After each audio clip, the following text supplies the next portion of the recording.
Hello, everybody, and welcome into the Odds and Audibles podcast. I am your host, Jared Mack, and today is a very special edition of the podcast. I have two of my dearest friends, Isaac Streeter and Jared Denney, here on the podcast. We are going to be previewing number 13 Oregon baseball and its upcoming three-game series against number 3 Oregon State. Isaac Streeter covers both teams, Oregon and Oregon State. He's got a lot on his plate, and Jared Denney covers Preps and Oregon State as well. So we have three of, I don't even know, maybe the five people who know these programs the best, five or six. And we're going to try to put our brains together here and kind of do a preview and then have a little bit of a fun, like a snake draft going on and picking our favorite teams. But first, gentlemen, how are we doing today? Doing good. Thanks for having me. We did this ahead of the regional round last year. It was a hoot. So looking forward Mhm. to talking more ball. Yeah, never better, man. We appreciate you having us on. Appreciate you guys. Let me jump in on the mock draft this year. Oh yeah, dude. I'm stoked. I'm stoked for that. But first, we got to talk about how these two teams have been doing recently. Who wants to go first? Should we go through Oregon? Should we go through Oregon State? I know that this is a pro Oregon podcast, but we are impartial here. So we can have the guests go first if you'd like that. If you two want to chat it out and kind of inform the Oregon fans, because Austin, our intern, and I have kind of gone through some Oregon stuff recently, or I don't know. What do you guys want to do first? Yeah, let's kick You it off with gotta the Beavs. I've seen the most of them lately. It feels like a Yeah. good place to start. Yeah, let's do it. All right. So Denny and Isaac, you guys are gonna just just tell me how Oregon State's been doing. Obviously, recently they've been doing quite well, winners of 12 in a row, but just who have they kind of been facing off here recently, and how do you guys feel about the team moving into this series? And I guess over the final month of the year in May. Yeah, I mean, you said it. That 12-game win streak is currently the longest in the country. It hasn't been some of the strongest opponents as of late. A handful of those are against UCLA. They took a midweek matchup from that was kind of sandwiched between a series against Cal State Fullerton and Cal State Northridge, and then are coming off a two-game set against Gonzaga on Monday and Tuesday. We took all 12 of those, some convincing wins, some unconvincing ones, some issues. It's been a mixed bag for them as of late. Denny, got any thoughts on those? It's so funny. We were talking a little off air about this, but is it possible for a team to be number 3 in the nation and have their fan base still believe that they aren't any good in any way, shape, or form? Like, it's sort of been one of those years for Oregon State, right? In the sense that, like you said, 12-game win streak, two very big wins a couple weeks back against UC Irvine that they sort of needed to keep that regional hosting hope alive, and they've just been up and running since then. Isaac said it, two kind of gritty wins against Gonzaga. And then the CSUN series was a bit of a massacre, but that the numbers are looking really great right now, and yet there are still like it still feels like there's big room for improvement, right? Like, they've hardly gotten two of their sort of four big position player draft prospects going in Trent Caraway and Dallas Macias. Like, they've gotten almost nothing out of those two this year, and yet still I think are probably higher in every major ranking than most folks would have expected them to have been at this point. So it is really interesting in the sense they've had a little bit of positive regression from some of the unheralded guys in the lineup, and like, it still feels like if they get Caraway and Macias and a couple other guys going, like, the sky is sort of the limit. It's going to be a really interesting last month of the regular season, I think. Yeah, So Jared, I where? spent. No, you go, Isaac. Go Go ahead. Oh, sorry. I spent a lot of time writing about kind of that same thing. Is that looking in at the beginning of the season, you can look at this and say there are five top 100 guys on the MLB pipeline that play for this Oregon State team, and obviously Arquette, Turley, Macias, Caraway, and then Nelson Keljo, their Friday night starter, and only two of those have really lived up to the expectations. Keljo's been good; his outings have been short, but there have been dominant ones, there have been not dominant ones, and then there's a lot of non-decisions in there. You look at Trent Caraway; I think he's in the midst of a 4 for 50 streak or something of that nature over the last couple of Ugh. weeks. It's his batting average is down to 250. He's still a regular player. Got yesterday off, but is still in this lineup. But really what has kind of turned the tide for this in a lot of ways has been kind of the performances of some of the younger guys, some of the guys who were expected towards the bottom of the lineup in Easton Talt, Cannon Reeder, who's played a really good center field, kind of taking over for Macias. Part of why he hasn't really gotten those at bats or those opportunities, and Singer's been a solid replacement up the middle for Baz at second base. Yeah, I was going to ask you guys just, while there has been some letdowns, and Caraway, who again was one of the bigger draft prospects going into the year, and Macias, who was himself a big draft prospect, but like, who were the unsung heroes? Like every college baseball team, I don't know, who's ranked or within this number 3 or number 13 for Oregon State, like, has real dudes. But if every team has an unsung hero, and I'm just kind of like, I think you explained it pretty well there, and mentioning some of those guys. But that's what I was going to ask was, all right, who are the guys who are kind of picking up the slack here? And I guess, like, Denney, do you have any other guys that you feel like are picking up the slack here for Oregon State, even when their bigger bats aren't performing up to how we all viewed them going into the year? Yeah, I think I know who Isaac's going to talk about, so I'll go ahead and take AJ Singer off the board. A big JUCO transfer who came in and was expected to step into that second base role, and obviously you're never going to replace a Travis Bazzana, but like, this is a pretty heralded dude that a lot of bigger schools were after, and he has, I think, taken on like a little more of a workload at the plate than most people thought he would.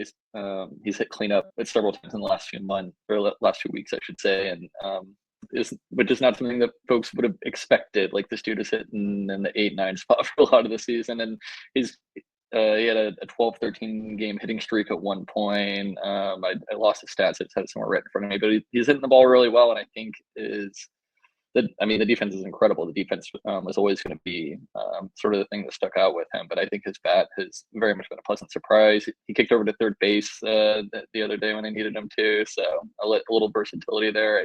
I think that's been a guy that they've gotten a little more than they probably expected, to be honest.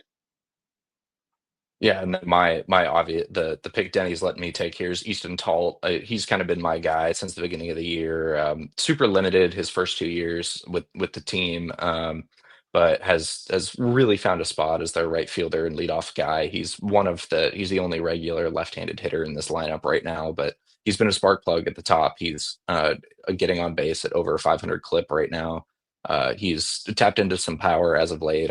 I think he's up to 4 home runs this season, but really what sticks out is the batting average. He's hitting 331 and just drawing a ton of walks. The guy's always on base, and it's setting the table really nice when you've got Iva Arquette and Gavin Turley hitting 2-3 hole behind him, Who are mashing baseballs right now. Yeah. Arquette and Turley are. When we get to those the draft later, I don't think those guys are going to stick around the board for a long time. No, sir. Denney, did you have anything else? I was going to ask if you want me to go in big on Turley now, or save him for when we start drafting, because that's obviously going to be a big one. Do you want to do a little half and half? Can you kind of condense, and then when somebody picks him, I'm going to let you have the floor then? Yeah, I just think that like, for a dude who was such a heralded prospect coming in here and has had 2 very good seasons prior to this year, like, it's just kind of all come together this year, and it's been really fun to watch this last month. Like, the guy is just obliterating baseballs, and it seems like every single time I'm either watching a game or at the ones I'm not able to cover because I'm off doing some other work stuff, I get a tweet notification. It's like, oh, he went yard again. That's absurd. I think he's up to 14 tanks on the year, and it feels like a bunch more. And I think that, like, I keep saying it, like, with this whole team and with some of these guys, but there's still some left in the tank. Like, he is finally tapping into that pull side power. He's been such a good oppo hitter the last few years, and now he's starting to, like, pull back on some. And I think it's going to be really fun to watch him just this whole weekend and see how he matches up with some of these really good Oregon pitchers. I think he flipped it there. He's had the pull side. It's been the oppo stuff that has really clicked for him. No, all good. Our colleague Joe Freeman wrote a great piece on it for the Oregonian, just kind of his process at the plate this year. But it's something like 50% of his batted balls are backside right now, and it's just been so huge for him diversifying that palette. And he's playing a pretty stellar left field right now too. Kind of the position you like to hide a guy in defensively, but he's been really sharp out there. Had a couple. That the Goff Stadium, the slice there is not super kind with the clubhouse down the right left field line, but he's been an animal. He broke the school record, right? How many home runs does he have now? He's up to 47 now. He passed Baz, who had 48 or 45 after hitting 28 in a single year last year. That guy was such a freak. That guy was a freak. And now he's soon to be a Cleveland Guardian. Yeah. All right. Well, before we jump into the matchups, let's do a little Oregon piece here. Up to 13 in the recent polls or D1 baseball. I think 20th in Baseball America, which are my two favorite polls to use. 6-4 in their last 10. They were fresh off taking 2 out of 3 from then number 10 ranked UCLA, who dropped down to number 15 in D1 baseball. And then dropped a midweek matchup last night to Portland 10-9 in a game where they were leading at one point 7-2, and then later in the game 9-4. The bullpen gave up 6 earned runs combined in the 7th and 8th innings, capped off by a Brady Bean 3-run home run with 2 outs in the 8th. That ultimately gave Portland the lead and the win. So this has been a recurring theme for Oregon over the month of April, and I'm going to turn it over to Isaac here in a second because he's got some numbers to back it up. But the bullpen has been pretty poor over the month of April, and we're plenty of games into it, and only 4 remain with this 4-game series upcoming against Oregon State. It's been up and down a lot this month. Oregon's offense has performed really well, as they have basically all season, but the bullpen and some of the starting pitching has been pretty poor. They've made rotation adjustments. They've moved Will Sanford out. They've moved Jason Wrights from the bullpen in. Colin Clark has taken a week off. It's been really a trial by fire, more or less, for Oregon's pitching staff here in the last month. But Isaac, you have some pretty poor numbers if you're Oregon to describe how this bullpen is doing, and it certainly passes the eye test as well. It's just been basically at least once or twice a series this kind of stuff is happening with the bullpen. So let me hear those numbers. Yeah, I've got my trusty legal pad right here Hell with yeah. did the math this morning, went through some box scores, but yeah, over the month of April, this team ERA is at 10.10. In that's a 1, 2, 3, 4 series and one, oh, apologies, 3 series and 1 midweek game in one of those series games. The UCLA, you get the Grayson Grinsell complete game, but outside of that, the bullpen's been dreadful. I don't really know how else to put it. And I wasn't at last night's game against Portland, but I listened to Waz's post game, and it seems like he's kind of in the same boat that we are right now. He seems flustered. He says they're trying to put these guys in positions to succeed, and it's just not happening.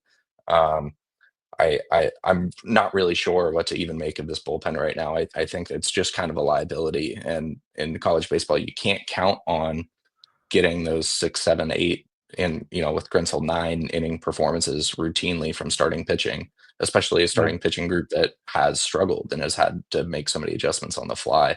Obviously, we've talked about it. Toby Twist, that lefty, really highly recruited prospect, could potentially be coming back this weekend. Remains to be seen.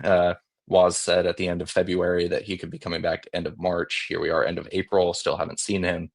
And hard to bank on a guy like that right now, especially coming off an elbow injury of that nature. But you're running out of solutions quick. 50, I believe they're mid 50s in the RPI right now. Some of the most difficult conference stuff is coming up, and non-conference, obviously, with Oregon State. But it's kind of hard to figure out what to do with this team right now. They look good some days. Sometimes they'll beat UCLA in a series, but the bullpen issues are still there against UCLA. They gave up 9 earned in one game and 2 in the next, and it's hard to really believe in this team, for me at least. I'm very low on them right now. I'm kind of shocked they're still hanging around the top 15, top 20 range of the polls, but it feels like this one could get out of hand quick. It does. Denney, what do you got? I know that you're on Oregon State beat, but you were on the Oregon beat last and for On Three Blast in 2023 and 2024. Just like what What do you see from an outsider's perspective? And I guess just talking to Isaac and I about baseball 24/7, basically. No, I was just gonna ask, like, I obviously am not as in on the day-to-day stuff as you guys are, but I'm thinking back to 23 and 22 when, like, it wasn't always perfect, the bullpen, but you'd get a Matt Dallas who could Mhm. sort of be your 7th or 8th inning guy. Good, and obviously they've had great closers, Colby Sommer and Josh Valeris, and some certified college dudes in there, right? Do you think the bullpen thing is a talent and a recruitment issue this year, or is it a guys just not fulfilling their roles? If that makes sense. I think it's a mix of both. I think that there's some really talented arms in the bullpen, like Cole Stokes, who was their pseudo closer for the first half of the year. Like he's a guy who throws 95 to 97 with a wipeout slider. Like those are really good things to have in a closer. And that's kind of like what Brock Moore was last season. But his problem is he can't throw strikes, which comes down to just like execution. And, he famously had the walk-off hit by pitch against Portland after loading the bases on two walks and another hit by pitch. So that's been his problem. Or like Santiago Garcia is a lefty who throws 92 to 94 with a changeup and a slider and a curveball. Like those are really good things to have, but he's also given up a team leading 7 home runs this year. So as a reliever, which isn't very good, in case you didn't know. So I think it's a mix of both. I think that there's some talent discrepancy. I think that the stuff is there, but it really comes down to just limiting free passes. And that's kind of been the big thing with Oregon this year. It was the big thing with Oregon last year. It was the big thing with Oregon the year prior. So this is becoming a continuing trend. It's just this year, like you said, Denney, where they've had a Malaris, a Colby Summers, a Matt Dallas, a Brock Moore, Brad Mullen. There's none of that this year. Like last year you could get away with, RJ Gordon going 5 innings because you could theoretically go Brock Moore to Bradley Mullen for the final 4 and be okay. You had a lot of confidence in those two guys. There is nobody who instills some confidence this year. Like Stokes is hit or miss. All these guys are basically hit or miss. Like Isaac went through where they gave up 11 earned runs or 11 total runs, 9 earned against UCLA in game 2, and then only 2 runs in game 3. Like that's been how it is all year long. And those are the reasons that, they dropped 2 or 3 against Ohio State, why they're dropping these midweek, or they're 0-2 against Portland this year in midweek matchups. It's been a struggle all year long. So Well, the good news is that Grayson Grinchell is just going to turn into the second coming of Jack Morris and just eat an ungodly amount of innings while also like giving Friday night grade A outings, right? Like that's exactly how it's going to go. Yeah. Looking at Go that ahead, Isaac. 2024 team, we didn't even bring up Logan Mercado, their closer last season, who, you could, when you look at that team kind of in a vacuum, you can get through even if you have a short, 3 2/3 outing from a starter. You could get the bullpen to Brock Moore to set up Bradley Mullen to bring on Logan Mercado. Were they going to get tagged or maybe give up some stuff? Yeah. I mean, but that bullpen was still going to be able to navigate you there. And right now, like you said, I just have no confidence turning this over to the Oregon bullpen right now. It's hold your breath and wait. We've joked about it in the press box and talked about it. It just feels like they're leaving guys in for an inning too long, for 2 batters too long, and putting them in the wrong spots, whether it's you're not getting someone up in the pen quick enough to have them ready to go, or if they're just, thinking a guy's going to be able to finally get it this time and just isn't. It just leaves a lot to be desired. And I think those struggles as of late really are kind of key of it. Obviously, there's big stuff. I mean, I'm pretty pro Will Sanford, but right now, like you got to get through an inning without putting guys on, and he just hasn't been able to do it. You look at some of these, like in both of these UP matchups, the bullpen struck out 19 batters, but the problem is that they're walking 7, giving up 12 earned, letting up 12 hits. It's just there's give and take there, but it's the extremes are so a wide range that it's hard to trust it. And the reason they have 27 wins this year is mainly because of their offense, which has been really good. Just like kind of quickly switching gears here. Mason Neville is an absolute stud. He's broken the single season program record for home runs in a year already with 19. He still has, I think, 15 more games to go. So he could finish, I don't know, in the mid 20s if you're hoping for Oregon. Jacob Walsh has done an excellent job this year. Maddox Maloney has been even better than he was last year.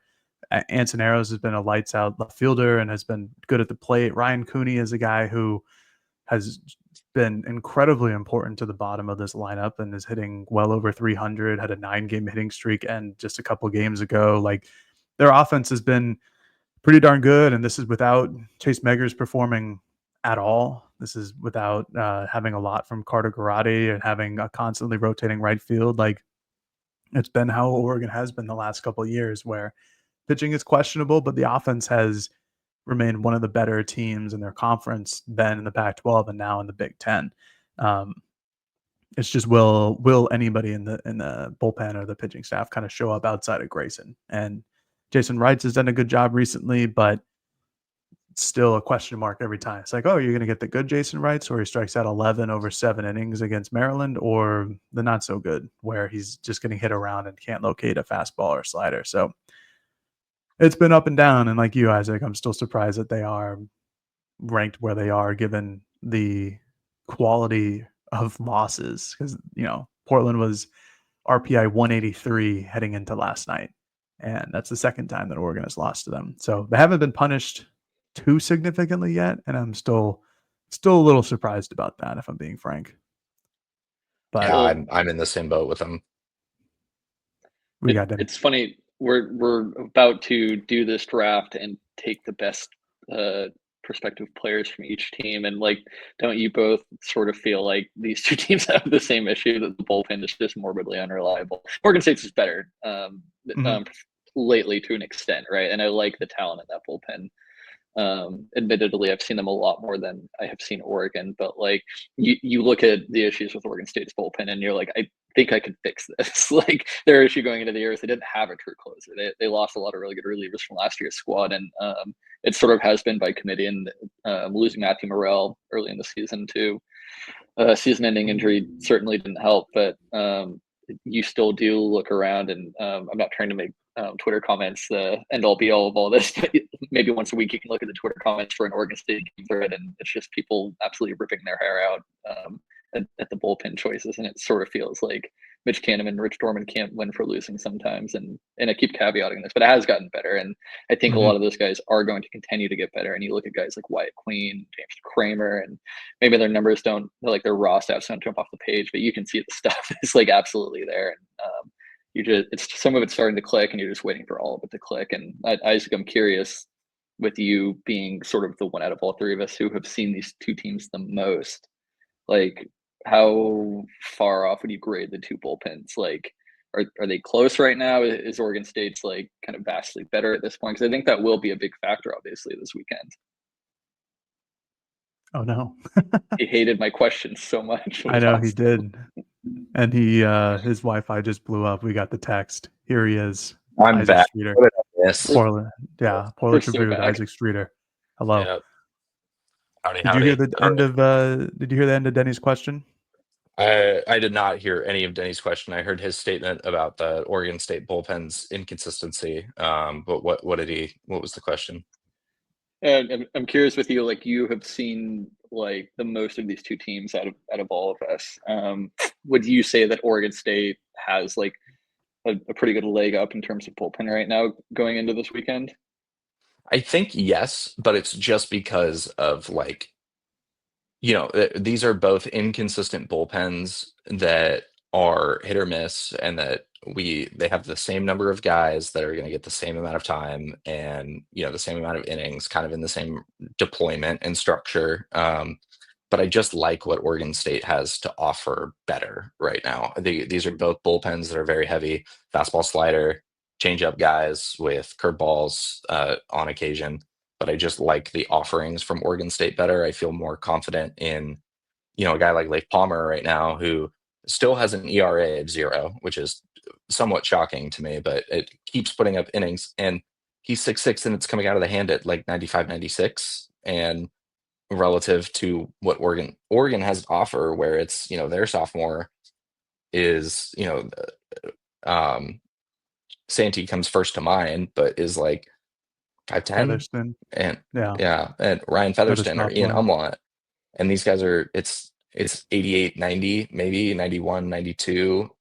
I just like the offerings better from Oregon State. I think Oregon has the bats and the skill to punish it, but I like the high end of what Oregon State's pen offers as opposed to Oregon's.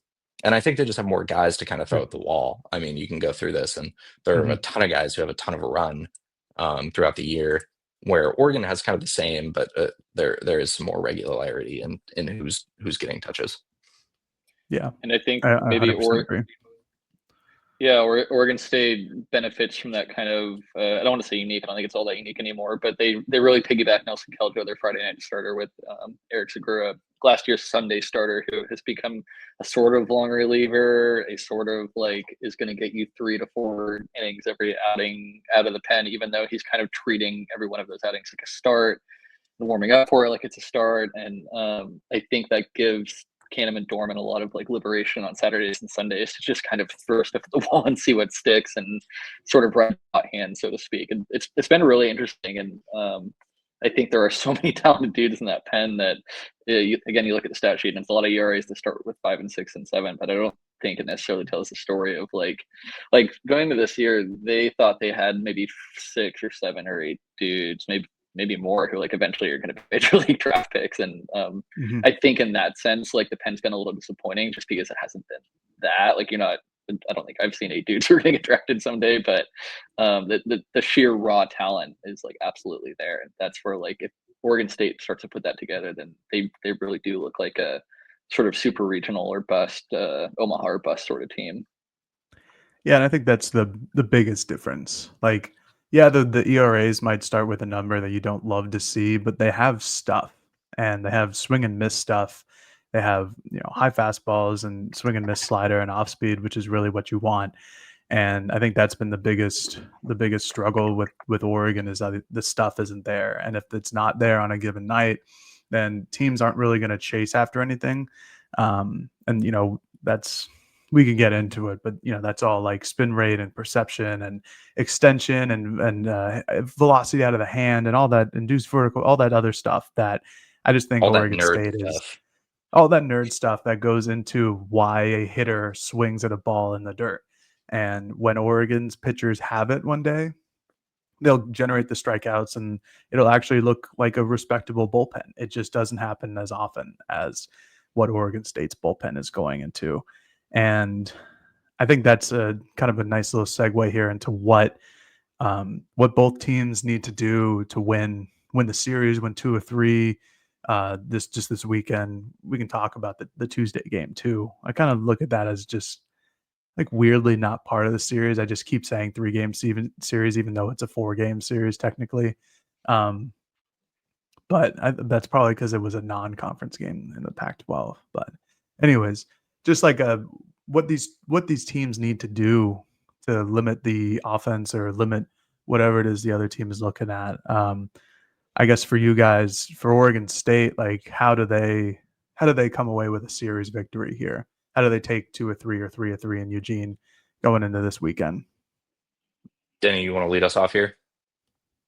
Yeah, mine is pretty simple. Like, I think if, like, this is such a sort of vibes thing, but if you get 4 good innings out of Nelson Keljo, and you kind of feel confident after that, and then Segura gives you 3 more, and you kind of get through the early portion of that Friday game relatively unscathed, I think that just sets the tone, and it keeps the rest of that bullpen sort of fresh with what I just mentioned, and gives you all sorts of options for the next 3 games, the Saturday, Sunday, Tuesday. And like Isaac said it earlier, but Nelson Keljo is like, you can't say it's been disappointing. Like, he was a little beaten up at one point.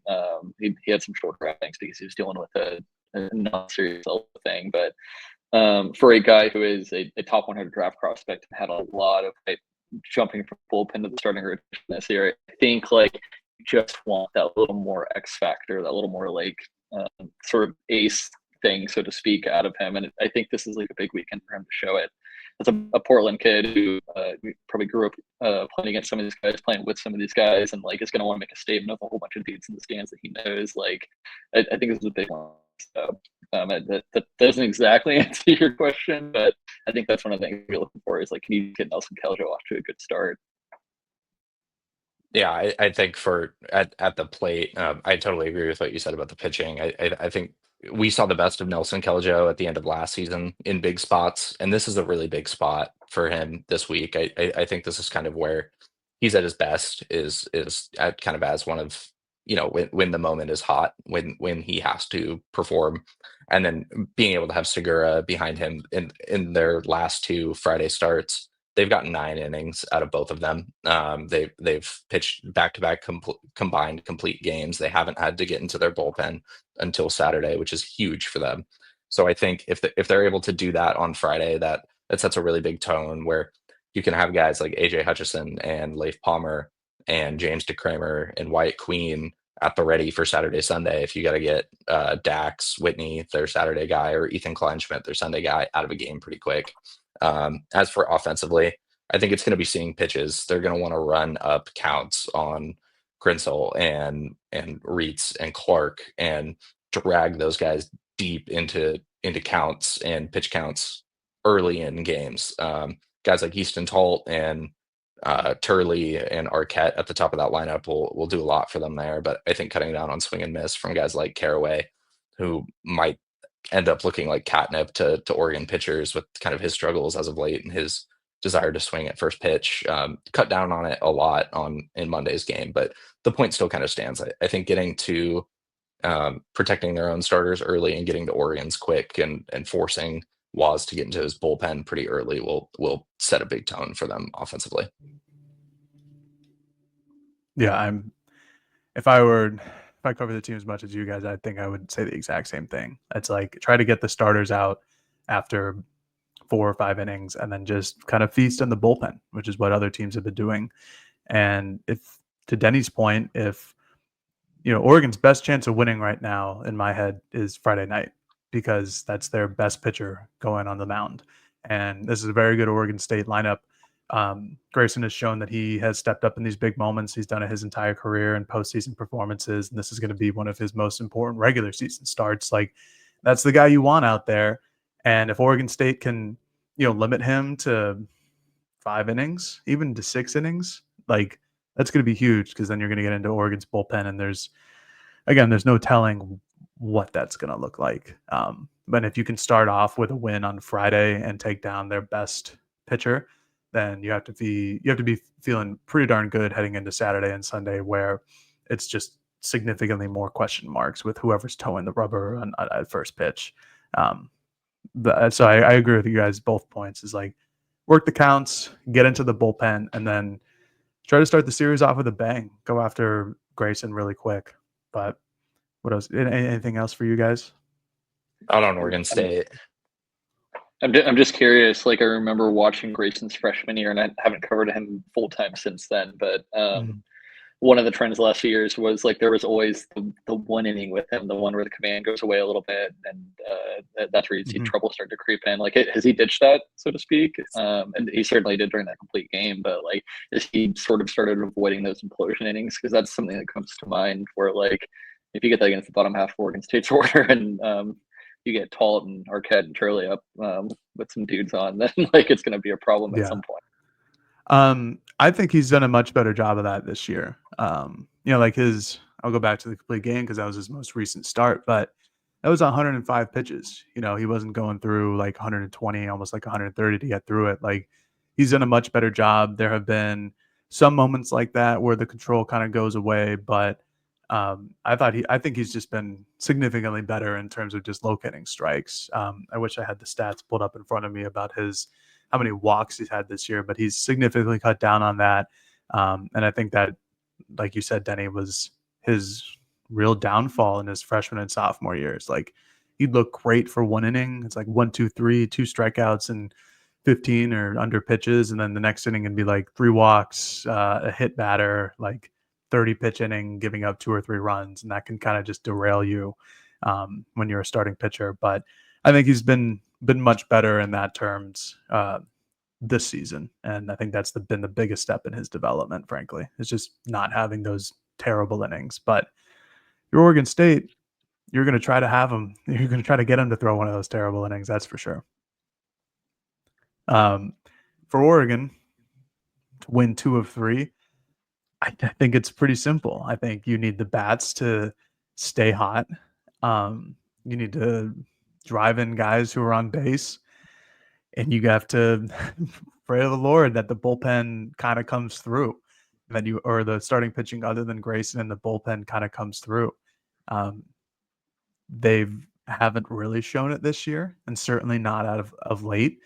From the bullpen specifically, starting pitching other than Wrights. So basically, Colin Clark has been hit or miss, but Wrights at least has shown that he's kind of grown up here. He was really gritty on that Sunday start against UCLA, and I mentioned the Maryland one with 11 strikeouts in 7 innings. Like, those are some steps in the right direction, but you're still not exactly sure what you're going to get from him. So for Oregon, like they need their bats. These games, like they need to score, probably 7 to 10 runs every single game for you to feel like the team has a chance to potentially take a game away, whether it be from Friday to Sunday or Tuesday, which is going to be tough because this Oregon State starting pitching staff is probably the best that they've seen this season, maybe second best. UCLA was pretty darn good, but I think personally it's going to be the best that they've seen this year. And they have some holes in their offense in terms of swing and miss. They've cut down on that recently and played some more small ball, which has been interesting, but they still have some swing and misses in their swings, and that's where Oregon State feasts. So I'm still not sure what this series is going to be. This could be a 4-0 sweep, frankly, which would be pretty, which would really make my mentions pretty poor. But that is what it is. I just think Oregon State is the better ball club here. But Oregon has the offense to go put up some runs, and that's what they need them to do. And you need Mason, you need all these guys to step up and be how they've been hitting the last couple weeks. Yeah, I think this is also the best offense Oregon State has seen for a full series all season. PK plays a factor in this too because that plays a bandbox. Especially if the wind's blowing out, you can put a ball in the air and cross your fingers it might get out. But outside of just because of the nature of having to build an independent schedule, they haven't seen legit Power 5 or ranked top 25 teams outside of UC Irvine in a regular 3-game weekend series until this weekend. This is, I think, the best offense they're going to face all year in Walsh, Maloney, Neville. What Cooney brings to the table is kind of an overhauled profile right now. I won't be surprised if there's a game that gets dropped here for Oregon State because Oregon's able to come out and just swing the sticks really, really well. But the same thing goes the other way. Once you get to the bullpen, it's kind of a mixed bag here. But I see maybe like a 2-2 split could be in play here between the 4. I think it's kind of Oregon State's series, though. I think they can pull this one out. Yep. There might be a weird Saturday game. Dax Whitney, the Saturday starter, has been hit or miss recently. I mean, he's a freshman, but a very highly touted one at that. His last 2 outings haven't been ideal. Northridge's ballpark kind of plays a factor into that as a whole, just because balls were getting out left and right out of that place. But I think it's Oregon State series on the whole, but Oregon's offense is pretty vaunted relative to what Oregon State has seen this year. Mm-hmm. What do you got, Denney? Yeah, dude, I'm curious, like from your perspective, because I think if Oregon State splits this series, then it doesn't damage their hosting hopes at all. And I think obviously we could take 3 or 4, then that's a big boost. Like, does Oregon need to take 3 of these things if they want to host a regional this year? Is it that Absolutely. Oh yeah, definitely. They need to take 3 of 4, and they play Iowa, and I think in 2 weeks. They need to take 2 or 3 against Iowa as well, and then win all the midweek matchups. I think they're playing St. Mary's in a couple weeks as well, midweek, Tuesday, Wednesday. It's 3 of 4 would be asking a lot, but I'm not sure if the committee, I don't know who does these things, would look at like the Tuesday matchup as something different. where it's like, Oregon won 2 of 3 on the weekend and, lost on Tuesday and split a 2-2. But, if for Oregon's chances of hosting anything, which are really low to begin with, frankly, um, they got to win 3 or 4, where it feels like, okay, they might have a chance now at potentially hosting a regional, or else it'll just be, well, they'll get into the tournament, but as a 2 or a 3 seed in some SEC matchup for sure. Yeah, and kind of on the flip, I think that this is more important for Oregon State. I think Oregon State's pretty locked into hosting, but I think this would be more for getting to host that super regional. They really want to host one. It's kind of been as much as they talk about Omaha, hosting a super regional was just the biggest thing that Canham, Oregon State's head coach, brought up after the UC Irvine series, and during it as well, was how badly they want to host a super regional. I think taking 3 of 4 or 4 of 4 really helps their odds to stay in that the top 8 seed contention there. Yeah, absolutely. Agreed. Totally agree. We are going to take a quick little break here and then come back and have a little fun. Do a little snake draft here and figure out what our teams would be if we were to cross-contaminate between Oregon and Oregon State. So we'll be right back. All right, we're back here on the Odds and Audibles podcast with Jared Denney and Isaac Streeter going through this upcoming series between Oregon and Oregon State. 4-game series, 3 this weekend on Friday, Saturday, Sunday, and then another on Tuesday up in Corvallis. The weekend series is at PK Park. But first, we're going to have some fun. We're going to do a little podcast draft here. We're going to go through and cross-contaminate between Ducks and Beavers and pick our lineups 1 through 9, 2 pitchers and 2 bullpen arms. Correct, Isaac? Yeah. So I went through Isaac, and go set through this this. up. Yeah, I went through and set this up this morning. So these are just all divided into starting pitchers. You can see those up in the top left, between left-handed pitchers and right-handed pitchers. They're each classified by team. The way I did this, these aren't the full rosters. To get on this list, you had to have taken at least like 1 at bat or have pitched at least a third of an inning. So any of the redshirt guys don't qualify.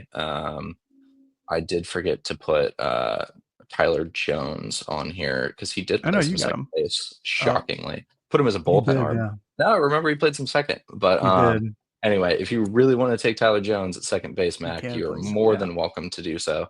But anyway, yeah, we down at the bottom, we've got the full team lists with all the positions where I'll put them in. But and they're each done in our favorite Major League Baseball team's colors. So yeah, they got the Red Sox for Jared, my Milwaukee Brewers, and Denney, I chose the Diamondbacks for you because you're a fake Yankees fan now. But so yeah, anyway, Denney, when we were offline, won. So he's going to get to pick first. I will go second, and Mac will go third. We're going to do snake drafts, and then Mac will get the 4th. I'll get the 5th, and Denney gets the 6th. Yeah, we can have at it, folks. The Odds and Audibles fantasy baseball draft is on the clock. Denney, who do you want? Well, I want to say before we start, this is obviously an audio medium too, and for the people not watching the stream who are listening to this, Isaac put an ungodly amount of work into this spreadsheet that none of us asked him to. We're all sitting having a normal day, and we looked down in the group chat, and Isaac has dropped this Google. Just incredible. So I'm way too excited for the NFL draft tomorrow. I think I've done 4 mock drafts today, so this was just this was a joy to whip up. So yeah, Denney, who do you want with that first pick? I think I know who you're going to take. Yeah, without further ado, I'm doing the smart thing here. I'm taking Iva Arquette 1-1. Iva Arquette to play shortstop. And that's partially necessitated by positional need. There's 2 sensational shortstops on this board, and then there is not another shortstop after that. So I wasn't going to get the short end of the shortstop stick. But also, Iva Arquette is just an absolute baseball robot, man. Me and Isaac have had the pleasure of watching him for the majority of the season, and like we've come up with so many lazy comparisons. I think when he first traded in from UW, what would it have been like last August or September? We're like, we don't know what this is. Like 6'4", and maybe he's gonna play second base. Like no, that's not possible. He's got to be a shortstop. And now like we've gotten to the point where like this is Texas Rangers Alex Rodriguez. This is Cal Ripken Jr. Like I think the comp I've settled on is Corey Seager at this point. Like just a massive human being who I like it. Who moves like one of the best Corey. athletes in the sport. He's one of the most advanced hitters I've ever seen at Oregon State, and that's obviously really saying something considering the guys they've had come through that program the last few years. And my expectations were absurdly high when he came in, and he's kind of like completely blown the top off. I can't believe how good the dude is at playing baseball. And at this point, I think it's just a matter of how high is he going to go in the draft. It's going to be really, I think, interesting to see how his stock is perceived, because he just looks like such a prospect at this point. And I think that frame is still going to fill out, and there's still a little work to be done. But yeah, it's been as good of a season as you could ask for him so far. Yeah, he's just an absolute freakazoid. I think I would still go with Bazana as the better player, but man, I agree. Iva is just so projectable. You can look at that guy and think there's not really a doubt that he could be like a 40 home run guy in Major League Baseball. Obviously, we'll have to see how he performs against professional pitching, but it's incredible what he's been able to do bat to ball wise, and the streak he's been on lately. It's insane how good he is. But with the second pick of this, I don't know if this will be a shock, but I'm going to take Mason Neville to lock down center field. This is the NCAA college baseball home run king right now, if I'm not mistaken. He is now the Oregon program record holder for single season home runs. It's insane what he's done. He's gone from a guy who had insane swing and miss concerns, was a true like 3 outcome guy, and now he looks like maybe, if it weren't for Iva at Oregon State, I would say he's the best hitter on the West Coast right now. He's been just incredible with what he's been able to do. And I think he's really played his way into a first or second round pick, and is going to make a lot of dollars playing professional baseball. How he pans out as a professional will be something. I'm not sure if he's just been taking advantage of worse pitching and if the swing and miss is still there, but if it's not, he's a legit guy as a major leaguer. Yeah, I think those are my first 2 guys off the board too, if I had the first or second pick. Mm-hmm. Both are just absolute freaks. I love Iva Arquette too. I think he's such an interesting shortstop prospect, big ass boy. I think eventually moves to third base at the professional level, but he has like the physical features to be okay at shortstop, it seemed. I kind of thought the same about Maddox Maloney and Josh Kasevich at Oregon, where it's like, you guys are kind of a little bit too big to play shortstop, but then they make plays in the infield. You're like, oh, maybe not. And that's kind of how I feel about Arquette too. And then his bat to ball and his ability, his home run ability, I didn't think was going to come this quickly, but what's he at, 15 now? Yeah, that'll play. That'll be okay. Yeah, that's fine. It's 2025, right. Jared. Expand your horizons. I want a shooting guard at shortstop. Give me the biggest boy you can have out there. And there's not a lot that he looks like he's missing as a shortstop. Like he could play the position flat out. I mean, I thought it was insane to see him play second base, and I thought maybe second base have absurd. It was the everyday second baseman for that Washington team. It was like it's what's the line from Age of Ultron? It's like they got handed the most valuable metal in the universe and turned it into a frisbee. That's what Iva Arquette playing second base feels like. But man, is he a good baseball player. All right. 3 and 4 for me. I'm going Gavin Turley with the 3rd overall pick. All right. And I'm going Maddox Maloney because, like Denney said, there are 2 shortstops and a huge question mark after that. But that's not it. I mean, Turley, you guys have gone through. I obviously, don't cover Oregon State, but am well aware of how good he is. For those listening, he's hitting 358 this year with 14 home runs, a 703 slug, and a 476 on base percentage. That'll do. It's fine. I'll play. Yeah, and he's also, like you guys mentioned, a solid outfielder and somebody who I'm going to need on this team to go out there and hit, because you guys have taken the two best hitters on the West Coast in my mind. And Maloney, a guy who's been a little bit cold recently, was an absolute sensation as a freshman last season, who's been awesome this year. Has 11 home runs on the year. Sweet right-handed swinger. Guy who hits fifth or sixth for Oregon every single day. Plays a really good defense at shortstop. A guy who is projected to be a first-round pick in 2026. I think that he's going to be incredible in his junior year.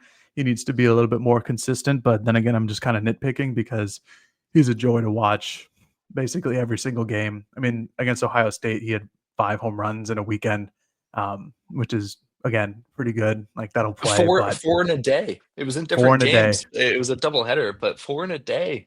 It's 4 in a day just, will be just fine. yeah.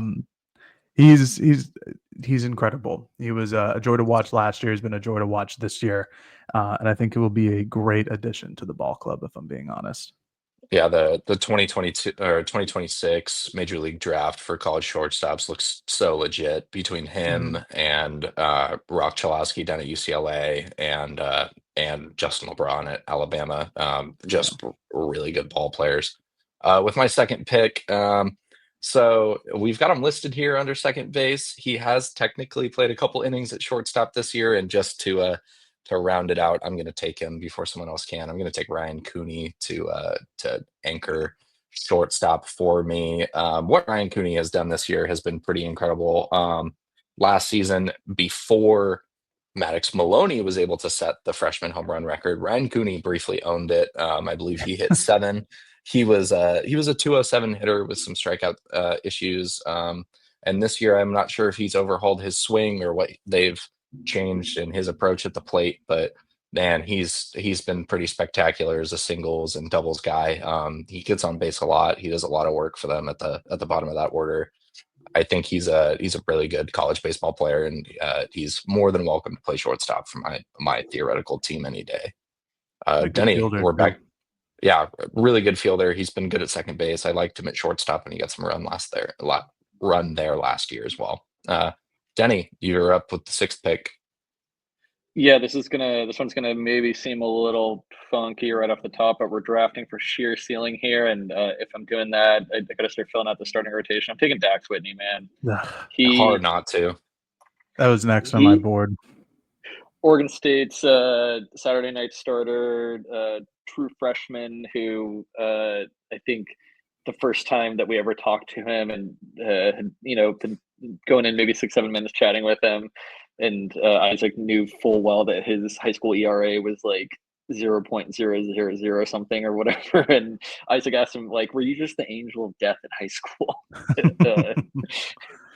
The guy is unbelievable. He touching the upper 90s with a fastball that has disgusting amount of movement and mixes into secondary stuff absolutely great. And he is a true freshman who is 9 starts into his college career, and there's times where you look out there and you're like, this guy might be a Golden Spikes finalist someday. And he had what I can only imagine is maybe the worst start of his life against Cal State Northridge the other day. I legitimately texted Isaac. I'm like, this might be the first time since he was in the 5th grade that he's been hit hard, because it's probably true. He was pitching in Blackfoot, Idaho last year. But the stuff is just and then when you look at the projectability and sort of how much better he's going to get when he adds 20 pounds or so to that frame, the guy's going to be hand in the dirt. Hand in the dirt. He like, this is going to be a little hyperbolic, but like, he might be the best Oregon State, might end up being Oregon State's best pitcher since like Matthew Boyd, maybe. We're having a hard. Jerpy. Yeah, maybe Jerpy. Like, it's close. Yeah, Dax is so projectable. Dax is so projectable. You look at him; he's got a 4-pitch mix as a freshman. He's anchored this, or been a part of it. Been able to anchor this starting rotation for them. what he brings to the table is just so impressive as a baseball player. The sky's the limit with him, I think, and yeah, he's a pleasure to watch. I think my favorite part about Dax is one of my filibuster questions I love to ask pitchers when I've run out of things to say, but no one's done talking yet, is asking all the guys, if you could take one guy's pitch and add it to your arsenal, what would it be? And kind of the resounding answer for Oregon State's guys has been Dax Whitney's curveball. Just a big loopy 12-6 offering, and he's just disgusting. So I can't blame you there. Denney, you get another pick here. Who you got? Yeah, I'm taking Grayson Grinsell as my other starting pitcher. Good rotation, brother. I think I got the two best pitchers on the board. I actually thought long and hard about Ethan Kleinschmidt because there's times where I watch him, and despite being the Sunday guy, I'm like, he might be the best pitcher on the West Coast. It kind of a hipster choice there, but yeah, Grinsell is. We talked a lot about him, but the guy, he's just an ace. Like he's just a dude. He's the guy you want to give the ball to, and like maybe people who like aren't total baseball freak nerds like we are going to see the fastball and it's kind of sitting in the low 90s, and they're like, what's so special? But he just mixes everything in so well. He gets great extension. He has great command, and like Jared said earlier, he's kind of that's what I wanted to see from him this year. He's kind of gotten over the hiccup inning, so to speak. He's kind of gotten it out of his system and isn't falling off in the third or fourth inning like he used to. So yeah, I want him on my staff, man. I'm taking Grinsell. Yeah, hard to blame you there. I guess if we're going with the run on pitchers here, I'll jump in. Like Denney mentioned, it's kind of hard for me to pass on Ethan Kleinschmidt, but I found a way to do it. I'm gonna go with Nelson Keljo here. Jared's so back. Yeah, sorry. Like, oh wait. But I really like what Nelson brings to the table. I love a lefty as one myself. I think he's just a dog when he's able to be. He's the most entertaining person to talk to on this entire team. His fish tank antics will live in infamy amongst Oregon State baseball writers until the end of time. He's a dude, and he'll anchor my rotation. If I could add before we stop chatting about Nelson, like this is a pro Nelson podcast. Like there's been times where it might sound like we're taking a dig at him for the numbers not being quite where we wanted to be this year. Like we think the guy's electric, and there's times where I think he might profile better as like a bullpen guy. You can just kind of break glass in case of emergency and call him whenever you need, but he might be like we just said a bunch of hyperbolic things about Dax Whitney. Nelson Keljo is probably the most like sheerly talented pitcher on this board. But yeah, he's got incredible stuff. He's a freak. Yeah, a lot of good choices here. All right, Mac, I get 2 picks here, right? For 2. Yep. Me for 2. I'm going Kleinschmidt, man. I love Ethan Kleinschmidt. Just a solid left-handed pitcher. This is like kind of feels like a souped up Grayson Grinsell. This has like better stuff, if I'm just being frank. Younger, doesn't walk anybody. He's got 15 walks this year and 53 innings pitched. His whip is just barely over 1. But he also has 61 strikeouts in the 53 innings. Like, I love watching him pitch. I think that he locates his stuff really well. I think he's got a good off speed, and I think he has a really projectable frame. I mean, obviously this is not like these are our teams for the next couple of years, but I really like him. And Denney, like you were saying, like sometimes you're like, why is this guy not like, he's just the Sunday starter? And I feel like he's just kind of SOL with the natural stuff that Keljo has from the left side, and then Dax being an absolute freak as well. And this is a pretty good consolation prize if this is your Sunday starter, if I'm being frank. But I needed a pitcher, and I thank you very much, Isaac, for taking Keljo. Not because he's bad or anything, but I very much wanted Kleinschmidt to headline my rotation. This is a tough one now. Do I go back to the well and take a pitcher? You and I are just going to be in an Old West shootout about who gets saddled with Colin Clark here. I know, and I think that's. I think Colin's plenty fine. I think he's a really good. I think he's a good college pitcher. But yeah.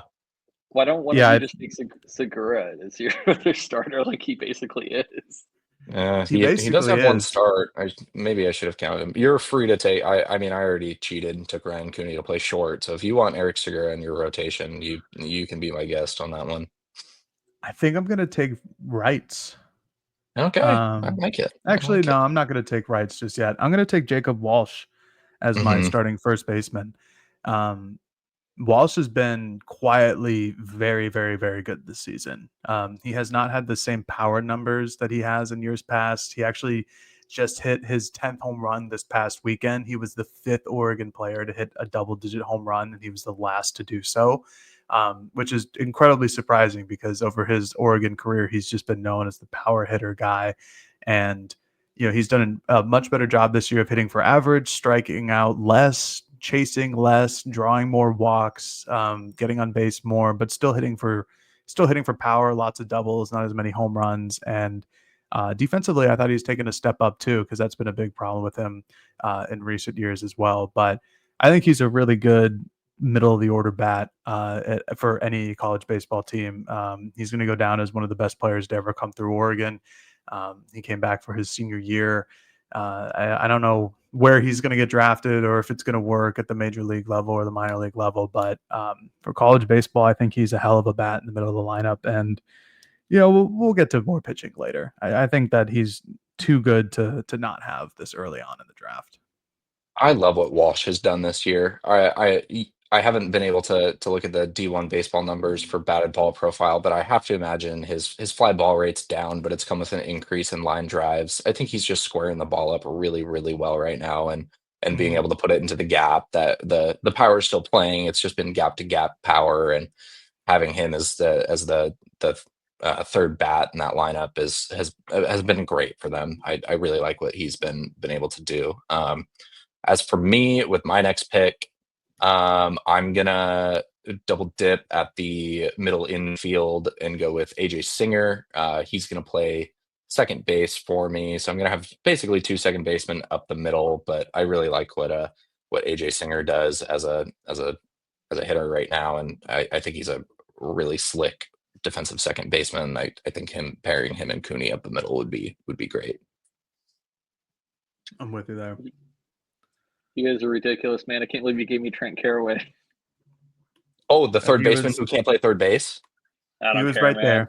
there. Take the bat and run. I don't care if he runs out onto the field for every defensive inning without a glove on his hand. I honestly give a shit less what his defense looks like. And I know he's been in the slump of all slumps to the point that I think his stock has dropped quite a bit among Oregon State fans. Like, this is a guy who came into the year hitting leadoff as like a guy who was kind of like Josh Donaldson, Scott Rowland from a batted ball profile sort of deal. And now is, as I said earlier, he's hitting about 250. Hasn't been what you want this year. He's incredibly talented. He was what, Isaac, was he number 21 on the top 100 prospect list at the start of the year? Yeah, he was top 20. And when I say he's not a good defensive third baseman, I'm mostly just razzing the kid. Not that I think he's listening or actually cares at all what I think of him as a baseball player. I think Trent's an outstanding kid. He's always fun to talk to. He's got big Southern California kid energy, and man, when he's hitting, he can really hit the baseball. He runs like they put a golden retriever on two legs. He's a good mover. The defense has been a struggle this year, as it was last year. I think ultimately, as a professional, someone's going to profile him as a first baseman or a corner outfielder. But what I think he brings as just a baseball player is still really high level. And if they can get him going at some point, it'll be really impressive. Denney, that's back to you for another pick. Yeah, real quick on Caraway, it's worth mentioning, like, he's a draft eligible sophomore who, like, this happens to sophomores sometimes, right? Like, he was hurt a lot of his freshman year. He tore the cover off the ball when he was playing, and now he's kind of hit the little sophomore slump, so to speak. That happened to Gavin Turley from last year. Not as prolonged, but I think Caraway, honestly, like, they just kind of need to unplug him and plug him back in, and I think he'll be fine, sort of deal. That's probably the best way to put it. And honestly, that day off might have been what that is. That might have been the hard reset if he comes out and is a menace against Oregon. I won't be the least bit surprised. Who you want for your next one here, Denney? this is a very Oregon State heavy lineup already, but I got to take Jacob Craig. Isaac, would you make the noise, please? Bonk. Like anybody who hasn't seen Jacob Craig play baseball, just Google him. He's about 6'5", 240, and his teammates call him Bonk because he kind of just looks like a character from the Flintstones. And his triple slash isn't outstanding this year, but the guy's got 12 home runs because when he barrels one up, leave it there. He's just a massive human being who swings out of his shoes and hits dingers and plays a pretty good first base. I'm not going to argue with that. Yeah, I think he's still an 800 OPS guy, and for those who don't know, Bonk was a nickname given to him by Travis Pisana, who I feel like has been brought up on this show more than any of the players who actually still play for either who team. are still playing, yeah, rightfully so. I mean, pretty good ball player. It was Craig's PlayStation username, and it just caught on as his nickname, and it's so fitting. Anytime Jacob Craig just does anything on a baseball field right now, we've got Joe Freeman leaning over in our ear just saying bonk. Man, when he gets into one, it's something. That's back to me for my next pick, I believe. It sure and is. I'm gonna go with Anson Arrows here. I'm gonna take the Gold Glover and stick him in left field. It's been so much fun to see what he's done this year. He's a NorCal kid like myself. I believe we grew up like 30 minutes apart. But Anson's been awesome. He was on a tear to start the year. He looked like the true three outcomes guy early this season, where he was just hitting home runs and getting on base with walks and some strikeouts. But he's really turned it around. I think what he's added as a left fielder has been really incredible for this team. I really wouldn't be surprised if he gets a Gold Glove. I wouldn't either, and he has the highlight reel tape to do it, just like Bryce Betcher did last season for Oregon's outfield. Yeah, he was probably who I was going to take with one of these two next picks. So that kind of stinks, if I'm being honest with you. First pick, I'm going to go with rights. I thought about doing it last time. I'm going to do it this time. 6'11" right-handed pitcher who can hit 93 to 96, has a wipeout slider and a kick change. He's really been growing up, like I was saying earlier, before our very eyes as a starter. I think his potential is the highest of among the remaining starting pitchers. I think that he can be kind of reliable, and he's he's a walking giraffe, and he's hilarious to watch pitch. But I think he could be really good. It might not be this year at Oregon. It might be in the minor leagues, but I think he has to be taken with this pick. I'm really worried about this second base spot, so I'm going to take Drew Smith. Good pick. Yeah. He was going to be my next. I was angling for him to play third for me, so I think that's a good shout. Yeah, Drew Smith was a guy who was awesome his freshman year, kind of fell back down to earth his sophomore year, was hurt for most of this year, which is his junior year. But since he's come back from, I think it was a hamstring injury that kind of sidelined him for a while, he's been awesome. He's a different bat than what Oregon has in this lineup, hitting from number 6 on for the top. He's contact first. He drives a lot of opposite field singles. He still has some power in his bat, but he has really good at bats. Every time he goes up there, I mean, he's hitting cleanup and he's getting on base for Anson or for Maddox or for somebody else. Like, I think he's a really good bat. I think he's an okay defender at second base, which we'll take here because I don't have anybody else. But I really like him as a player, and he probably hasn't lived up to the potential that we once thought he would, but I think he's still a really productive college baseball player. And the fact that Oregon has him healthy for, or hopefully healthy for the remainder of the season, I think really is going to help their lineup kind of expand here. But I think that was the no-brainer here. Yeah, hard to blame you there. I've liked what I've seen out of Drew Smith. Also, when he's played right field this year, he's looked pretty sharp out there too. Robbed a home run against it's looked better than I thought it would. That's for sure. Something about Waz, man. He can take these infield guys and most specifically really catchers and find him a spot. He's really good at outfielders, but he needs some bullpen arms. Yeah. Oh, jeez. I don't know what to do here. This is not an easy one for me. I'm gonna go. Actually, kind of is an easy one. I'm gonna go with my boy Easton Talt here, who I've been really stoked on all year. I think you can just stick him in the leadoff spot and be plenty happy with it. What he's done as kind of a third-year breakout guy after being a pinch runner in things prior, in his first 2 seasons in Corvallis. What he's done this year as a guy just seeing pitches and being able to put good swings on balls, he's been really impressive. And I think I've got the best outfield defense here. Yeah, unfortunately. Denney, that's to Denney? you. Can I pick Carter Garrotti as a second baseman? I'll allow it. Yeah, Is that, you don't want. I don't know played if we've ever anything? seen him do it. I don't think I've ever seen him play second base, but I'm That's like sure he could. Let's that's check his it's BREF. disingenuous. I'll come back. I'll come back to second base. I'm taking Jeff Hurd in right field, man. All right. Oh, Let's do it. you! I Sac State wanted the legend. TH. My Stingers out. hero. Isaac. Stingers out. Yeah, man. For those who don't know, when he graduates, he'll be the first player in my career as a professional reporter that I've gotten to cover for all 4 years. I got to see him when he was a freshman and sophomore while I was finishing up at Sac State.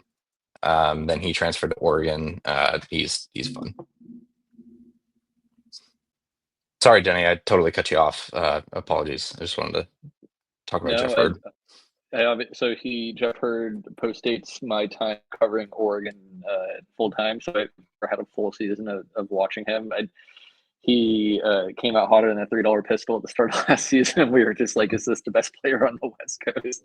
And I think he got dinged a little bit, and if I'm not mistaken, and it kind of fell off after that. And I know he's been in a little bit of a platoon situation, but I think he's a good ball player, man. I think he actually kind of falls into the Drew Smith category, just a professional hitter who maybe isn't going to like wow you with the rest of the tools all the time. But I like watching him play ball, and quite honestly, I need corner outfielder. So here we go. You're on for 2. Okay, my next question is Toby Twist pitching? If I pick him, will he be able to throw innings for my team? We don't know. We have no idea. I know you mentioned it's a real wild card. Matt, get Waz on the horn. Let's find out. Because it's very telling that none of us have taken a bullpen guy yet, and I know we're all kind of tiptoeing around that. And I'm waiting as long as I can to take a bullpen arm. If this is my draft strategy, I'm saying it out loud, but I'm waiting. I'm just gonna take Wilson Weber as my catcher. I don't think he hasn't quite hit. He's hit the ball very hard this year, and maybe not getting on base and hitting for as much contact as I was hoping for early in the year. I think like me and Isaac and everybody else who follows that team really expect him to take like a big step forward with the bat. I think he's taking a pretty good step forward, and the defense and the pop times are outstanding. He's hitting 333 right now, 920 OPS guy. He's been sharp.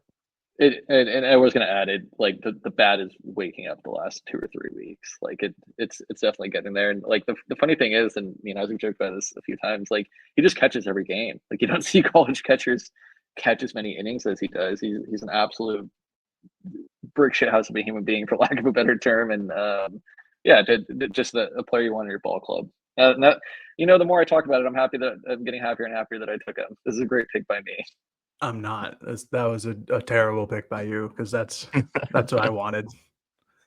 So this comes back to me. I have a gaping hole at first base, and I'm going to fill it with the largest person possible. Give me Dominic. Yeah. The biggest, the largest. Give me Dom Hellman, the big Mayo himself. What he's done this year as well as just a hitter in this Oregon lineup has been really impressive. The home run stuff is there as it's always been, but his approach has been a little bit refined. It's been fun being able to pick his brain about some of that stuff as the year goes on. But yeah, we'll stick him at first base and rock with it. This sucks. It's okay. It's not that bad. I'm gonna take Cannon Reeder as my center fielder because I need outfielders right now. You guys can fill in more with Reeder here. Like I know that he's a fine hitter. 314 on the year, the 931 OPS. Like those are good numbers, at least on paper. I don't know about his defensive abilities though. What do you guys? Plays a sharp center field. He's Okay, usable. perfect. And a bit of nominative determinism. Pretty good arm too. Yeah. Okay, Yeah, good. can't complain about that. Cannon. All right, I'm gonna get funky here. We're gonna go Berkeley Mabius as my right fielder. Love Um, it. Love it.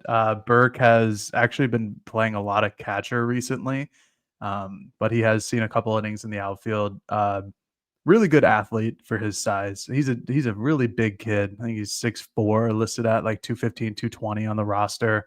Has been really impressive with his bat as a true freshman. Had a backside home run against UCLA on Sunday that sparked an important inning. And he was like a former top 70 prospect in the country, high on draft boards in the 2025 MLB draft, but Oregon got him to campus, and I think he's going to be really darn good for a long time at Oregon. And I don't need him to be a catcher though. I need him to be a right fielder.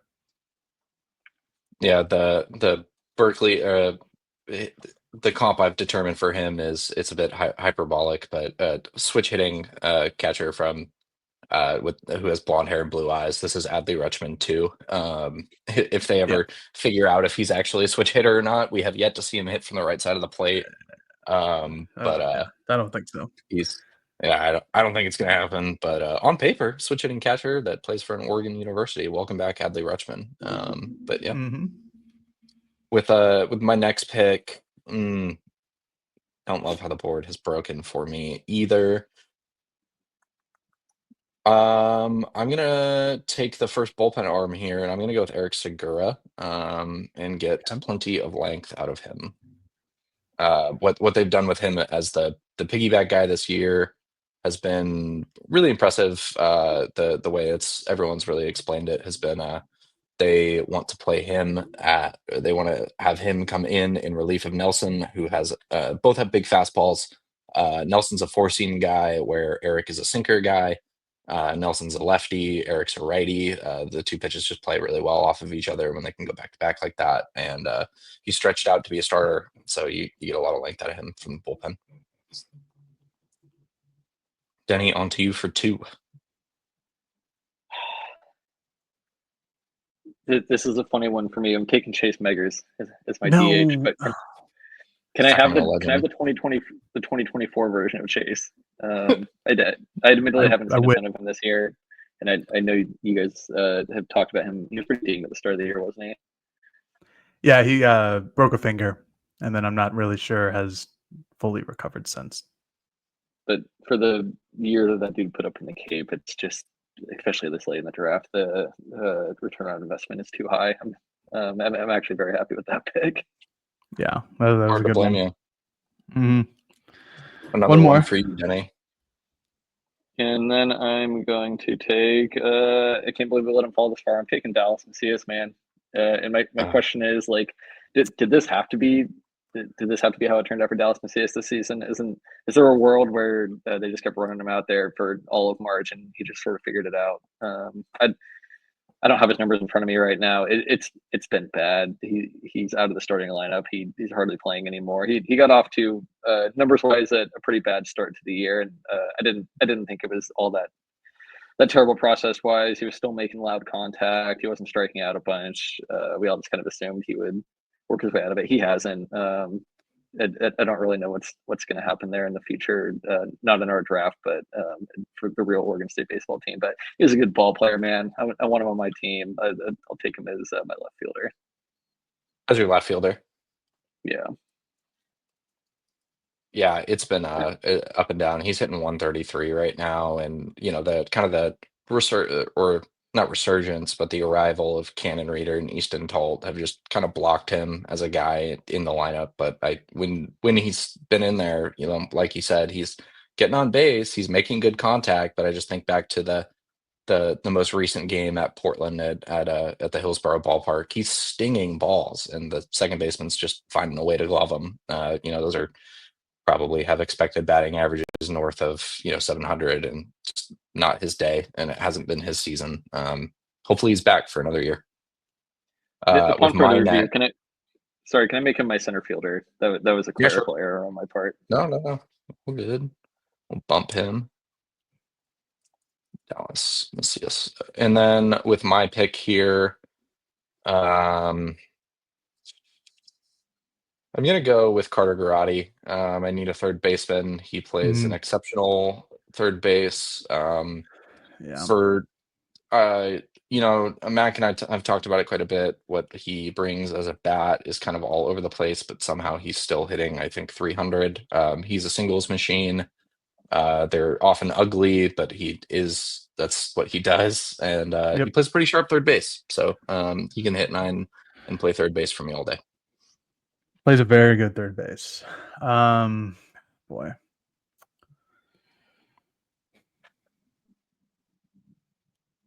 This stinks. Need a catcher, need DH. I'm gonna go bullpen here, both picks. I'm gonna go AJ Hutchinson and I'm gonna go Santiago Garcia, get a right and left in there. Hutchinson, I'm not as familiar with you guys, so I'll go on Santi real quick. Talked about it earlier. Lefty, 91 to 94. Changeup, curveball, slider. Gives up a ton of home runs for some reason, but I really like his makeup. He just needs to throw strikes more often and try to limit the damage. But Hutchinson is one of the better relievers, I would say, for Oregon State. A guy who on the year has 28 innings and a 2.89 ERA, but we needed bullpen arms on this team, folks. If I'm going to be completely honest with you, so I'm going to pick. I went back to back there. It probably isn't the greatest idea, but I need him. He's incredibly stable and steady. He'll give you 1 2/3. He might give up a run, but and probably not strike out a ton of guys, but he's very steady. Fun setup, super submarine guy. Throws like 90% sinkers. It's crazy, but it plays. Hard to knock you there. With this pick, I'm also gonna go to the bullpen, and I'm gonna take Leif Palmer. As I said earlier, the 0 ERA. He's been pretty sharp. Is someone mad? I had the thing open. Yeah, Denney is not the happiest camper. Sorry about it, but I like Leif. He's big and throws hard. Big ready, throw hard. Plays on my team. That's back to me now, Rhea. Yeah, for you 2. Well, I'm going to let you guys handle this one because almost everything I know about him has come from you guys generating memes about him. I'm taking Jack Brooks, and he's going to play second base for me. Old square coal jaw. miner, yeah, square jaw Jack Brooks. Now the numbers don't jump off the page. I believe a 182 average on the season, but from everything I understand, he's a foxhole guy, right? What makes Jack Brooks the guy I want on my team? Isaac, I'll let you handle this, buddy. Jack Brooks rocks, man. Jack Brooks is awesome. There's nothing about Jack Brooks I don't like, for no real good reason. I think he looks like Waz's illegitimate son. If you look at his headshot next to Waz's, but he's just a gritty baseball player. He'll pinch run. He'll play anywhere. He's a reoccurring meme for me. I kind of forget how we got to the coal miner thing, but he's the equivalent of like when John Gruden was doing Sunday Night Football. He's a Gruden grinder. He's just in there. He's gonna play ball. He's everything you want a second baseman to be. So yeah, I can't knock you on the pick there. Who with your next? We're playing. We're sort of playing bullpen slot machines here. I'm taking Wyatt Queen. The numbers again don't jump off the page, but I just like his makeup. I like his stuff. He's a little gritty. You can use him in a few different roles. He got a midweek start this week. I believe I've seen him in the 8th a few times. He's just kind of use him where you need him sort of guy, and I think he's going to continue to get better as the year goes on. The stuff is very good. Like the stuff is outstanding. I wouldn't be surprised if he ends up being like a legitimate dude that Oregon State counts on during the postseason. Yeah, I think he's been pretty sharp. I think he's starting to get some run as like their closer. I like what he adds, so I think that's a good pick by you. Back to me. I don't really know what I like here.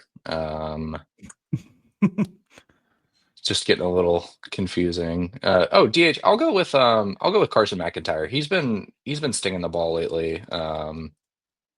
He's a redshirt freshman for this Oregon State team, has gotten some run as the DH. They've kind of had a revolving door at DH lately, but when McIntyre's been in there, he's been good. He's hitting 316 with a 1,000 OPS.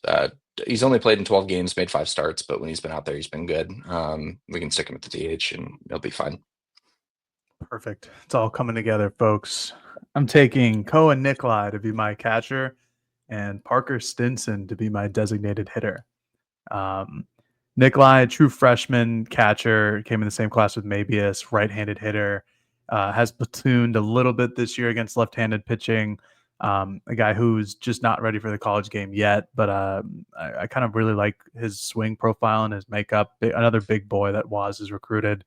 And then Stinson, a guy who is a transfer from Indiana State who went kind of nuclear last year, hit almost 300 with 16 home runs and 50 RBIs, and a really smooth swinging left-handed hitter who's been hurt for most of the year, came back and is now kind of fallen in favor of Drew Smith out there in right field. But a guy who has some real pop, and I'm a little maybe disappointed that he hasn't been healthy this full year, just because I really like the makeup of him as a hitter, but can't rule out injuries. Like, that's just how real life works. But I think he'd be a great DH, and I need him to be on this team, frankly. So back to me. What do I still need? Just a catcher. Oh, okay. And one more starter. Can I take Sanford as a starter? Will we allow it? He's been bumped from the rotation as of late. But most of his appearances or starts. Might as well. I really like Will Sanford. I'm still pretty high on him. He's a freshman who has a pretty brutal issue with free passes right now, but in this hypothetical situation, we're just going to pair him with Segura for that if he melts down. But his strikeout stuff, I think he still leads the Ducks roster in K per 9. He's been pretty sharp when he's locating. I've likened him to a baby rattlesnake. He's gonna he's gonna bite someone. It's just if it's gonna be Oregon or the other team. But yeah, I'll take him to finish up the starting rotation. I'm going to. I get 2 now, right, to close it out. Yep. I'm taking Joey Mutt, man. I don't care that his ERA is 5 point something this year. Part of the appeal is he's quite literally older than Isaac.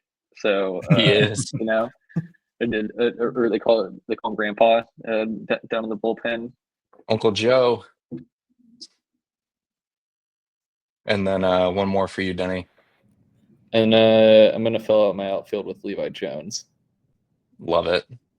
I believe he has 29 at bats, but he's got an RBI in 4 straight starts. That's another Jesuit kid. There's been a gazillion of them off the board today. I think it's a good way to round out our starting lineup. And then I just got to take someone to play catcher, I guess. I'll go with Bryce Hubbard. He's been solid behind the dish. Oregon State's head coach, Mitch Canham, says really likes him as a receiver behind the plate. Hasn't offered a ton with the bat quite yet, but when he's been in there, he's been able to control the zone well enough. I'll take him to complete my roster. And Mac, who do you want to play third base? Well, I guess I'm going with Paul Vasquez because I don't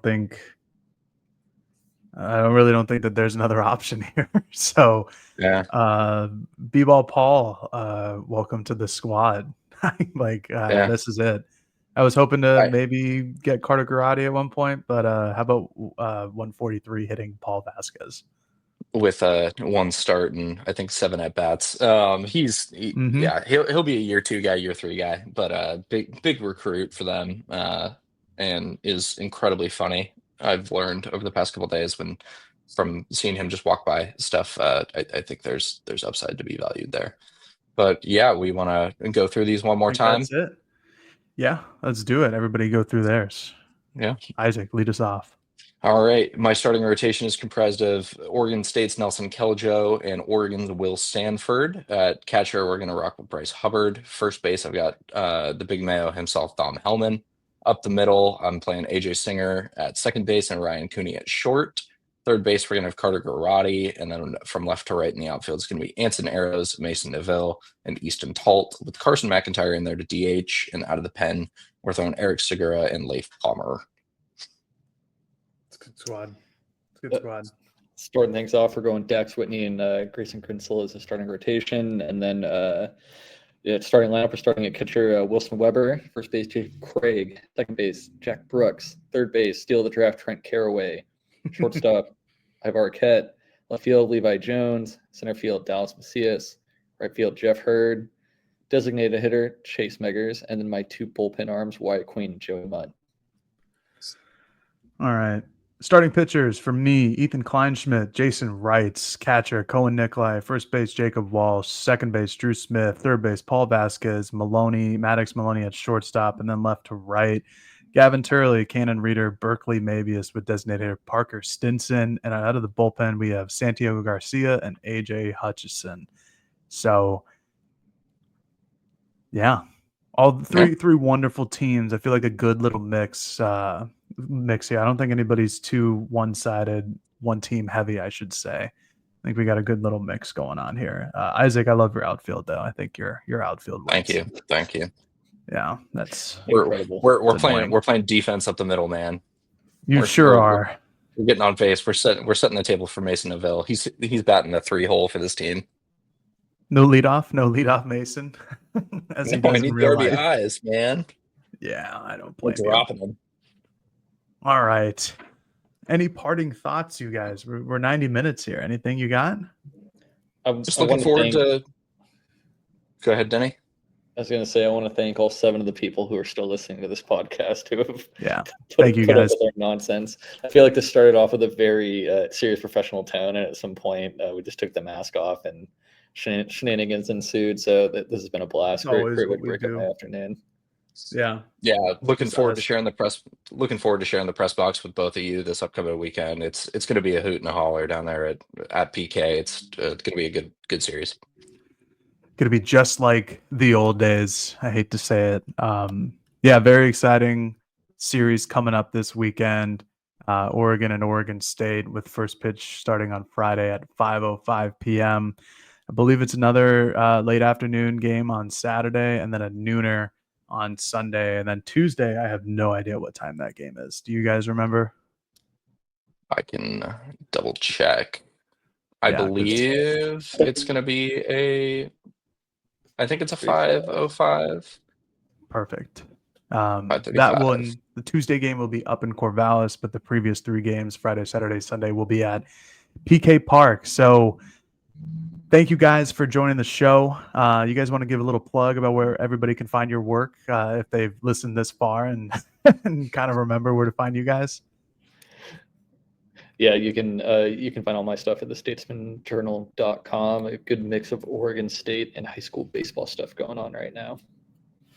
And then I'm over at the Portland Tribune and the various newspapers under the umbrella of Carpenter Media in Oregon. You can find me on Twitter. My link is right there. And then I'm active on both. Give me a holler, drop me a follow, talk baseball.